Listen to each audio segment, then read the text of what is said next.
কথা হচ্ছে পলিটিক্সের থেকে নিজেকে একটু সরিয়ে রাখা কিছুদিনের জন্য। তখন হঠাৎ বলল, তাহলে তুমি বলো যে ওদের এদিকে বলতে অপোজ না করতে আমার পিটিশনটা, আমাকে আমেরিকায় আমার যাওয়ার আছে। হাইকোর্টের নির্দেশের পরও এসএসকেএমের চিকিৎসা করাতে যাননি। নির্দেশকে চ্যালেঞ্জ করে ছুটেছিলেন সুপ্রিম কোর্টে, কিন্তু সেই মামলা ফিরিয়ে দেয় সর্বোচ্চ আদালত। এবার কলকাতা হাইকোর্টেও বড়সড় ধাক্কা খেলেন অভিষেক বন্দ্যোপাধ্যায়। চোখের চিকিৎসার জন্য অভিষেক বন্দ্যোপাধ্যায়কে বিদেশ যাওয়ার অনুমতি দিলেন না বিচারপতি সৌগত ভট্টাচার্য। আর এই আবহেই বিস্ফোরক দাবি করলেন মদন মিত্র। আমাদের যে চিন্তাধারাটা ছিল যে আমরা সরাসরি অভিষেকের সঙ্গে কথা বলবো, ও চুপ করে শুনছিল, তো ওকে আমরা পুরো বুঝিয়ে বললাম যে তুই ছাড়লে তোর ওপর থেকে রাগটা বেরিয়ে যাবে।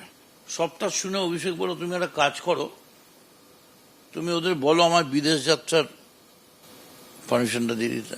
কথা হচ্ছে পলিটিক্সের থেকে নিজেকে একটু সরিয়ে রাখা কিছুদিনের জন্য। তখন হঠাৎ বলল, তাহলে তুমি বলো যে ওদের এদিকে বলতে অপোজ না করতে আমার পিটিশনটা, আমাকে আমেরিকায় আমার যাওয়ার আছে, ছেড়ে দিক, আমি ট্রিটমেন্ট করাতে যাবো, তারপর তাড়াতাড়ি ফিরে আসবো। ও আমি যদি পলিটিক্স থেকে সরতে পারি কিছুদিনের জন্য, ওরা আমার ট্রিটমেন্ট করতে দেবে না কেন? সত্যি কি তাহলে বিদেশ যেতে মরিয়া হয়ে উঠেছিলেন অভিষেক বন্দ্যোপাধ্যায়? বিজেপির সঙ্গে সেটিং পর্যন্ত করতে রাজি ছিলেন তিনি। এই প্রসঙ্গে আরো চাঞ্চল্যকর দাবি করেছেন মদন মিত্র। এটা ধরে নিয়েই বলছে, মানে which is very unfortunate for us, এটা ধরে নিয়েই বলছে that we were sent by Suvendu, মানে আমরা শুভেন্দুর লোক হয়ে গেছি, মানে আমাদের শুভেন্দু পাঠিয়েছে, মানে ব্যাপারটা তাই দাঁড়াচ্ছে। কুণাল ছিল, কুণাল পুরোটাই তো, আমি আর কেউ ছিল, no third party, no fourth party. তারপরে বলতে লাগলো যে পেন্ডিং মামলাগুলো তুলে দিক, আমার জামিনটা অপোজ করছে, এটা ছেড়ে দিক। এখানেই থামেননি মদন মিত্র, আরো ইঙ্গিতপূর্ণ মন্তব্য করেছেন তিনি। আপনি এবং কুণাল ঘোষ যে প্রস্তাব দিয়েছিলেন, সেই প্রস্তাব শুনে উনি তো মানেননি। মানলে মানেননি নয়, আমাদের বলেছেন কথা বলে জানাবে। পরের দিন জিজ্ঞেস করেছেন কি হলো, বললো আমাদের শুভেন্দুর সঙ্গে কথা বলে জানাতে বলেছিল, যে শুভেন্দুর সঙ্গে কথা বলে জানাও ওরা কি সিদ্ধান্ত নিচ্ছে।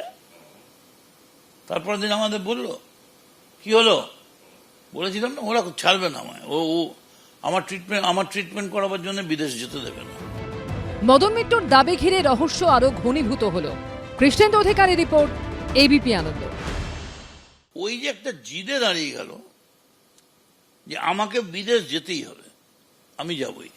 এখন দেখো, একটা তুমি লুকিয়ে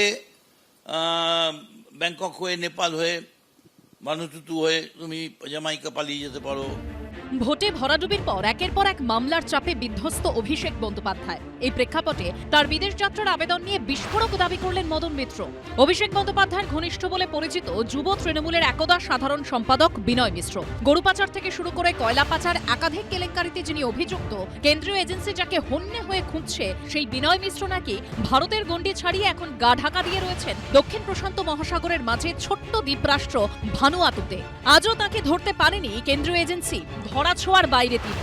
অভিষেক বন্দ্যোপাধ্যায়ের আত্মসহায়ক সুমিত রায়ও উধাও, তাঁকেও খুঁজছে পুলিশ। সেবাশ্রয় প্রকল্পে দুর্নীতি, তোলাবাজি, রিসর্ট দখল করে রাখা, মাটি চুরি থেকে শুরু করে আমফানের ত্রাণ দুর্নীতি। অভিষেক বন্দ্যোপাধ্যায়ের আত্মসহায়ক সুমিত রায়ের বিরুদ্ধে ভুরি ভুরি অভিযোগ। 13ই জুন থেকে তাঁকে খুঁজছে পুলিশ।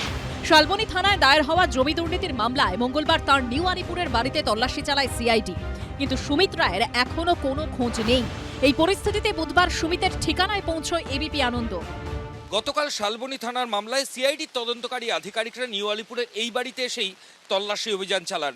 তাদের কাছে অ্যারেস্ট ওয়ারেন্ট ছিল এবং অ্যারেস্ট ওয়ারেন্ট নিয়ে তারা বাড়ির মধ্যে যান।